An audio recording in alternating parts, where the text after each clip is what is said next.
Previously on Kapatid, Ina, Anak.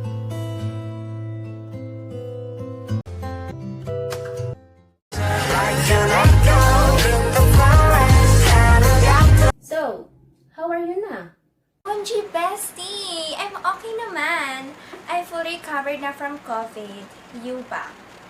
Good! Appear tayo dyan. Me too, me too. Day says he has no problem being held responsible for his war on drugs. Hay nako. Bestie, hate ko talaga yung mga drugs na yan. Kaya nga kami nag-break nung ex-husband kong politician eh. Hays, nakaka-toxic kasi sa relationship. You know?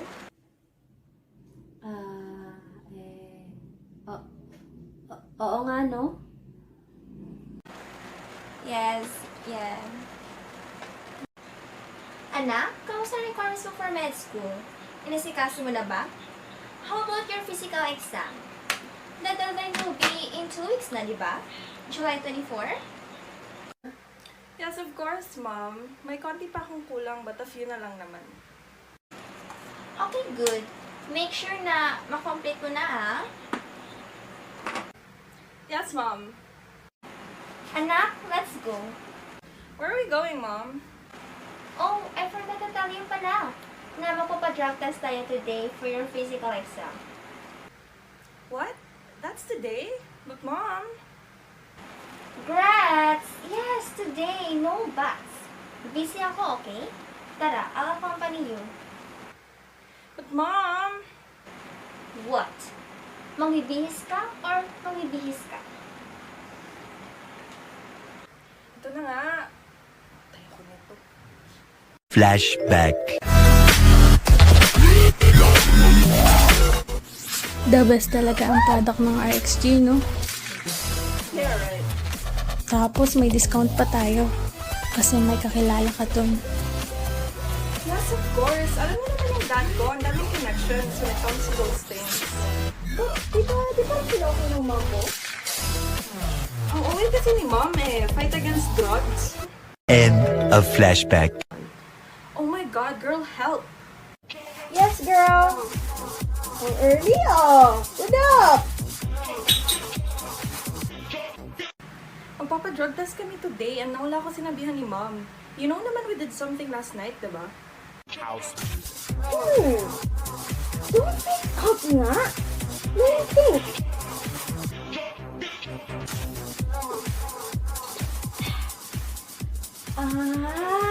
I know na. They said you should use alpine daw or hindi ma-detect. You try it kaya? What? Is that legit? You try it, okay? Sige. Alright, thanks. Bye.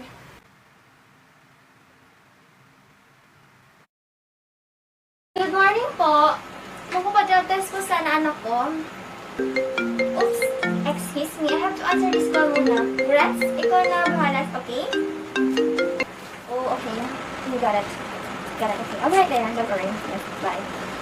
Oh no, I have emergency meeting pala. I'll tell Grats na lang.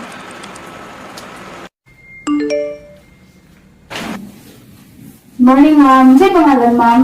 Gatal S. Batadlan po. Pwede ba yung ID, ma'am? Pwede ba passport? Ayos, ma'am. Pwede passport. Salamat. Pwede ba fill up na lang yung blood testing consent form, ma'am? Exact lang yung code, date, and time. Para saan ba yung consent forms? Kaning form. Ano lang yun siya, ma'am, for assurance na nagsagot ka na maghatag ka sa imong urine sample para itest siya for any dangerous drugs. Sige.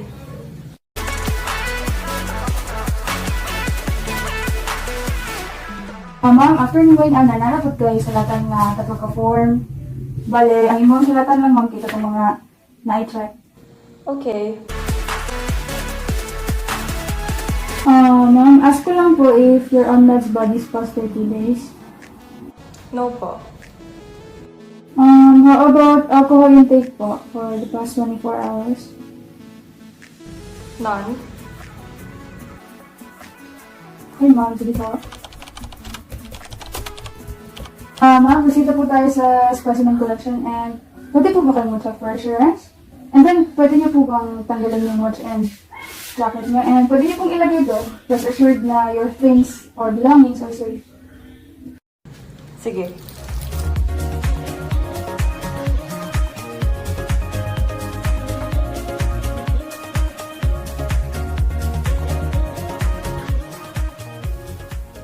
Hugas lang. Ma'am, hugas po muna kayo ng kamay.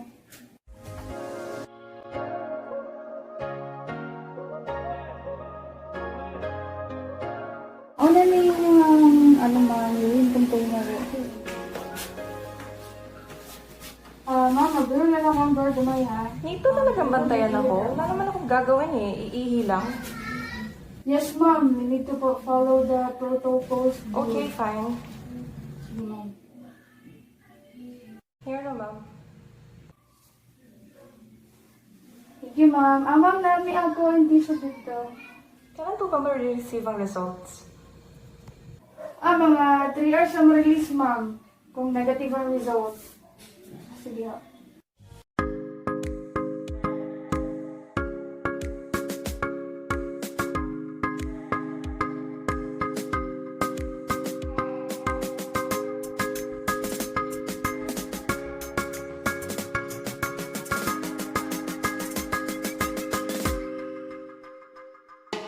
Minutes later.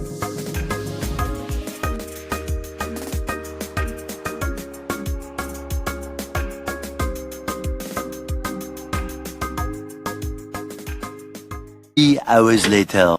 Oh my God, what if positive? Magagalit kaya si mommy? Oh my God, baka i-abandon niya na ako. Excuse me po. Okay na po ba ang result ng drug testing na anak ko? Hello, ma'am. Lingkod na sa ito dito, ma'am. Wait for a while po. Kunin ko po muna yung natin, ma'am. Okay, thank you. Ma'am, screening lab lang po kami and positive po. Yung anak niyo sa screening lab. But, ipapa-confirm pa po namin sa confirmatory laboratory. So, we'll just contact you po if dumating na yung result. And then that's it. Oh, okay. Got it. Thank you.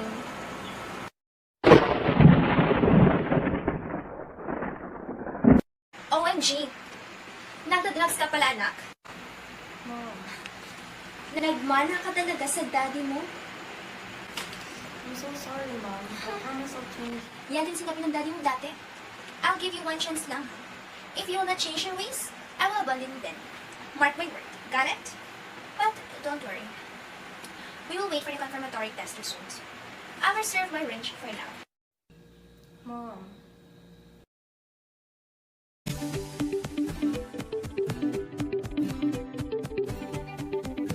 Hello, ma'am. Papirma ko, ma'am, for request po.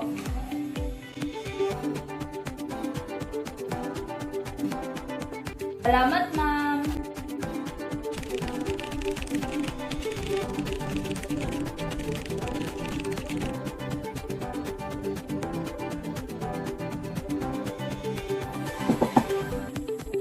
Hello, Doc. Pa-check po ako ng letter and confirmation for test results and signs.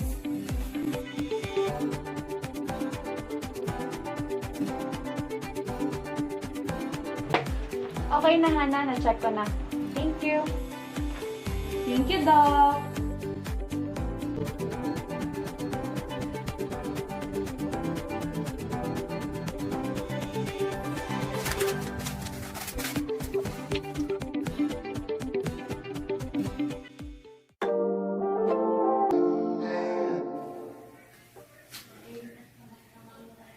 Good morning, ma'am. Am I speaking to Miss Cueto S. Batadlan? Opo, this is Grathel S. Batadlan. This is from Charles Laboratory po and nandito na po yung confirmatory test result niya. Ma'am, punta lang po kayo dito sa lab, ha? Thank you po. Okay po, thank you. Hello, ma'am. Here is your confirmatory result po. Thank you. Welcome. Pwede po bang sign na lang po muna tayo doon sa ating release na logbook result? Okay, ma'am.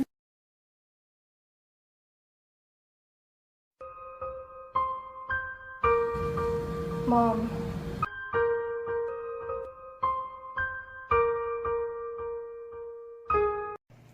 Sorry to say that we have to delay her admission here sa school due to her drug test result.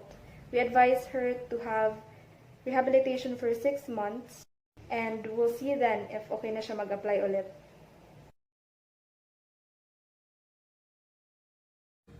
Mom, I have something to tell you. What is it? Mom, kasi ano po eh. We're over. What? Why? Oo na tayo. You're the reason why madedelay ang admission ng anak ko sa med school. Kayo palang ex-husband ko ang nag-introduce ako ng drugs, ha? And isa ka palang cuddler. How did you? Kala ko isa kang respectable politician like me. Such a disappointment. Hindi kita mapatawad. Ever. Bestie, let me explain. So, bye. Hello?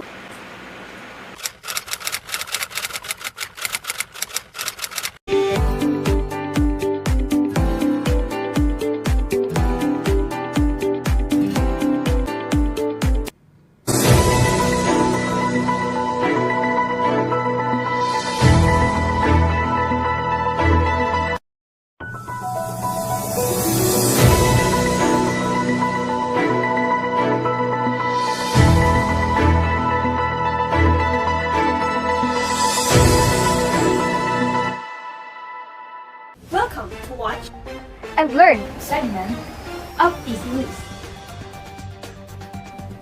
Today's news will be about specimen collection procedure and chain of custody forms. The saliva is the uncommon method, easy to administer, and has no reference standards. The container for your saliva is a 30 ml polyethylene bottle with a minimum volume requirement of 2 ml. 1.5 ml for the screening laboratory and the other 0.5 ml for the confirmatory laboratory. Now it is stored with a temperature of -8 to -10 degrees Celsius. Now for the blood, it is the most expensive and the most accurate method. It is also the least common method. The container for blood is a plain 10 ml test tube with a minimum volume requirement of 5 ml. Now for storage, separate the serum and freeze the specimen. The floor is now yours. Thank you, Bianca. And now we have tissue. It is placed on a self-sealed plastic bag, also known as Ziploc. And for the hair and nails, it is expensive and tedious. It is twice more sensitive than urine test. Then, it can't detect present hues. Also, it placed in a self-sealed transparent plastic bag. Nail sample requires a clipping of 2 to 3 mm long. And for the hair sample, it requires 100 mg hair. Both hair and nails should be stored in a cool, dry place. Next, we have sweat. It is an uncommon method in drug testing. In this testing, it requires wearing of patch for 1 to 2 weeks. It can cause false positive results due to the surface contamination. And for the urine, back to you, Bianca. Now for the last sample, urine, it is the least expensive and the most common method. It has standardized procedures and it also has established specimen validity tests. Its container is a 60 ml polyethylene bottle used for single collection or for split collection. For storage, store it in a temperature of -20 degrees Celsius per prolonged, and for initial testing, store it in a temperature of 2 to 6 degrees Celsius for not more than 1 day. The parameters for the validity testing of urine are color, volume, temperature, clarity, odor, pH, and specific gravity. Now for the color, it must be pale yellow to amber. For its volume, it must be 30 to 60 milliliters. The temperature must be 32 to 38 degrees Celsius. And for the clarity, it must be clear. The pH is 4 to 9, and the odor must be aromatic. And lastly, for the specific gravity, it must be from 1.003 to 1.030. Specimen collection is the weakest link of drug testing because it is part of pre-analytical procedure. Based on Henry's, 90% of laboratory errors are from pre-analytical procedure. In order to resolve this, specimen validity test and observed specimen collection must be followed. If the result is negative, it can be retained for 5 days, just in case there will be another testing. If the result is positive, it can be retained for a minimum of 15 days. Now, for judicial proceedings, it can be retained for up to 1 year, and it also depends upon request. And now, for the procedure. First, the client removes all unnecessary outer garments. Next, ASC directs the client to empty his or her pockets. Then, the client washes and dries hands prior to collection. Then, the specimen container is opened in full view of the client. Next, the ASC directs the client to go to the toilet facility for urination. Next, the ASC shall observe closely the entire collection procedure. And a tampered specimen is sent to the laboratory for validity testing. For the 8th step, after the client hands in the specimen, the authorized specimen collector now checks the temperature, volume, and the physical characteristics for specimen validity testing. Next is that the authorized specimen collector and the client must keep the specimen in full view at all times prior to sealing of all specimen containers. For the 10th step, a tamper-evident label or seal must be used to secure the specimen container. Next is that both the authorized specimen collector and the client must affix their signature on the seal together with the date and time of collection. The authorized specimen collector must complete the steps 1 and 2 and initiates the step 4 of the CCF or the chain of custody form. Next is that the client must affix his or her signature at step 5 of the CCF. The authorized specimen collector may ask the client to list any prescription, medication he or she may have taken for the past 2 weeks at the back of the CCF or the analyst's copy. Next, the authorized specimen collector shall distribute each copy as required. Lastly, in case of specimen collection at a remote site or transferred by a courier mail, the specimen container together with CCF shall be placed in sealed, labeled, and secured transparent plastic bag. So that's it for the specimen collection procedure. And now let's proceed to CCF or the chain of custody forms. And now, we are going to discuss the CCF. But before that, we are going to tackle first the drug testing forms, just 6 types. The first one is the DT001 or the drug testing consent form. For in this, the donor is going to fill out the consent form, except for the code number and the date and time of the collection. Second is we have the DT002A to D or the custody and control form. And then we have the DT003 or the drug test report. And we have the DT004 or the request for confirmatory drug testing. And then we have the DT005 or the confirmatory drug test report. And the DT006 or the memorandum for records. The custody and control form has 4 different types. First is we have the CCFA or the form DT002A, which is a donor's copy. In this form, the donor is going to fill up to step 1 A to E, and then the step 1 F to H is going to be filled up by the donor or the ASC or the authorized specimen collector. And then the next one, we have the CCFB or the form DT002B, which is the authorized specimen collector's copy or the collection of the site's copy. In this form, the donor is going to fill up to step 1 B to E and step 5. And then we have the CCFC or the form DT002C, which is the analyst copy. In this form, the donor is going to fill up to step 1 B to E. And then the authorized specimen collector is going to complete the forms. The last one, we have the CCFD or the form DT002B, which is the confirmatory laboratory's copy. This form is going to be filled out if the result of the drug testing is positive. The chain of custody and control form, also known as the COC form, is a standardized form that must document and accompany every step of the drug testing. Codes used in drug testing documentation: specimen ID number, lab accession number, and donor code number. For specimen ID number, it is a document code used for remote collection. It is temporary. For lab accession number, it is an ordered test on a particular specimen which has been formally received by the laboratory. An accession number refers to an alphanumeric code printed on an aliquot sample that is being tested at a laboratory. The accession number relates back to a custody and control form in the laboratory, laboratory's information system. The accession number is used to blind the laboratory technicians to the identity of a donor, providing the specimen while allowing them an efficient way of relating the sample back the custody and control form in the donors in the LIM after testing. For donor code number, it is a document code used when a particular sample has been formally received by the SDK section. For specimen ID and donor's code in walk-in clients and remote collection, for walk-in clients, specimen ID number is not used, while the donor's code is used, the code indicated in specimen bottle and in CCF form. For remote collection, specimen ID number is used and the code is indicated in the specimen bottle and CCF. Also, the donor's code is used and the code is indicated in CCF after the lab received the specimen. In writing the donor's code, it must have 2 to 3 letters, the year it was received in the laboratory, and kung pang-ilan pang specimen na natanggap sa araw na ito. Donor's code and lab accession number in freestanding laboratory and institution-based laboratory. For freestanding laboratory, donor's code is used and the code is indicated in the specimen bottle and in the CCF form. And for lab accession number for freestanding laboratory, it is the same code with the donor's code. For institution-based laboratory, the donor's code is used and the code is indicated in the specimen bottle and in the CCF. And the lab accession number for institution-based laboratory may be different from donor's code. Memorandum for record. It is a record to document recovery, corrective, and remedial measure to administrative errors. It is accomplished by ASC or other laboratory personnel. Recovery of errors not documented by MFR or Memorandum for Record shall be rejected or cancelled. Memorandum for Record or critical personal records that document significant, adverse, or unusual events. They demonstrate and document due diligence in dealing with situations that may be questioned or investigated at a later date.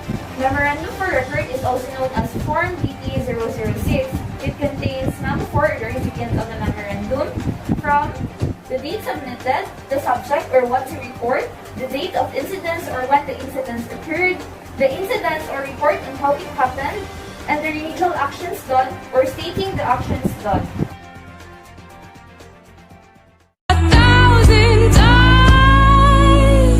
I've got no roots, but my